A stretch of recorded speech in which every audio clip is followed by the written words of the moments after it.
আমাদের বাংলাদেশের দারিদ্রতা দূরীকরণের জন্য এই পদক্ষেপগুলো গ্রহণ করছে।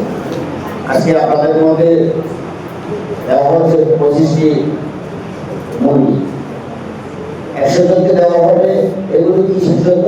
এগুলো দেওয়া হচ্ছে আপনাদের পরিবারের সচ্ছলতা আনার জন্য, আপনার সন্তানের লেখাপড়ার জন্য, আপনার পরিবার চালানোর জন্য। তো আপনারা এই সুবিধা পাচ্ছেন শুধুমাত্র এই বাংলাদেশ সরকারের উদ্যোগে, আমাদের মাননীয় একটু মহোদয়ের চেষ্টায়। তো আমরা দোয়া করি আমাদের একটু মহোদয়ের জন্য আপনি যেন এভাবে করে আরো বেশি বেশি করে যেন প্রকল্প আমাদের সাধারণ মানুষের জন্য নিয়ে আসতে পারে। আপনাদের জন্য আমি একটা কথা বলবো, আমি আইনশৃঙ্খলার বাইরের একটি সদস্য হিসাবে আপনাদের এলাকায় যেসব অপরাধ সংঘটিত হয়, উল্লেখযোগ্য কিছু অপরাধ আমরা জানি।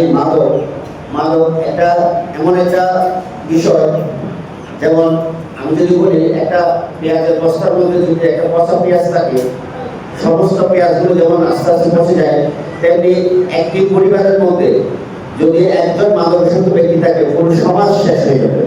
তো আপনাদের প্রতি আমার বিনীত অনুরোধ, আপনাদের যেসব সন্তানরা মাদকাসক্ত, মাদক সেবী আছে, মাদকের সাথে সম্পর্ক আছে, তাদেরকে আপনারা সংশোধনের জন্য চেষ্টা করুন, আমাদের সহযোগিতা নেন।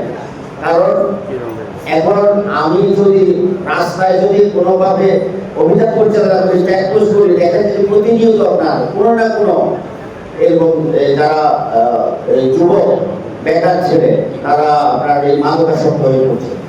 আপনাদের প্রতি অনুরোধ, আপনাদের সন্তানরা কে কোথায় যায়, আপনার লেখাপড়ার সন্তানরা কোনো খারাপ ছেলের সাথে মিশে কিনা, এগুলো আপনারা খেয়াল করবেন। আরেকটা বিষয় গুরুত্বপূর্ণ, সেটা হচ্ছে বাল্য বিবাহ। এই বাল্য বিবাহ করার জন্য আপনাদেরকে সচেষ্ট হতে হবে। ইদানিং যে একটা রোগ, সেটা হচ্ছে আত্মহত্যা। আপনাদেরকে বলে আত্মহত্যা মহাপাপ। আগে তো আত্মহত্যা করলে জানাজাই করা হতো না। আমাদের মধ্যে বেশিরভাগই নারীরা এরকম আত্মহত্যা করে। কেন করে? কারণ তারা বিভিন্ন ধরনের এই সামাজিক পারিবারিক সমস্যাজনিত কারণে।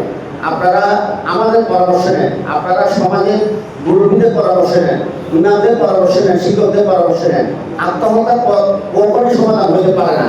যেমন দুনিয়াতে যেমন আপনি আত্মহত্যা করে আপনার পরিবারকে খুঁজে ফেলবেন, আখিরাতে পরকালেও আপনি আপনার নিস্তার নেন। আপনাদের প্রতি অনুরোধ, আপনারা এইসব বিষয়গুলো মাথায় নেবেন, গুরুত্ব সহকারে দেখবেন। তো আমি আবার ধন্যবাদ জানাই আমাদের জেলা এবং উপজেলা প্রাণী সম্পদ যারা আজকে এই প্রোগ্রামের আয়োজন করেছেন। আপনাদেরকে কৃতজ্ঞ, আমার পুলিশ পরিবারের পক্ষ থেকে কৃতজ্ঞ।